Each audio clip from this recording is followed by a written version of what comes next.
முதல் நிலை ஒன்றுண்டு.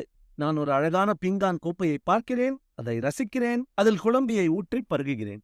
இரண்டாம் நிலை ஒன்றுள்ளது. அந்த கோப்பையை உருவாக்கியது யார் என்று தேடிச் செல்கிறேன். அவர் அதைச் செய்வதை பார்க்கிறேன்.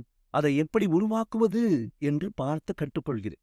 திருவள்ளுவர் ஒரு கலையை கற்றுக்கொள்வதற்கான சரியான வழியாக இதை கூறுகிறார். கலைஞருடன் நேரத்தை செலவழியுங்கள், அதேபோல் செய்யுங்கள், கற்றுக்கொள்ளுங்கள். செய்வினை செய்வான் செயன்முறை அவ்வினை உள்ளறிவான் உள்ளம் கொளல்.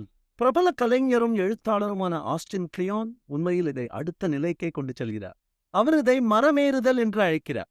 நீங்கள் ஒரு தலைசிறந்த படைப்பால் மயக்கப்பட்டால் கலைஞரை தேடி மட்டும் இருக்க வேண்டாம். அந்த கலைஞரை மயக்க வைத்த கலைஞர்களை தேடிச் செல்லவும். அந்த மரத்தில் ஏறிக்கொண்டே இருக்கவும்.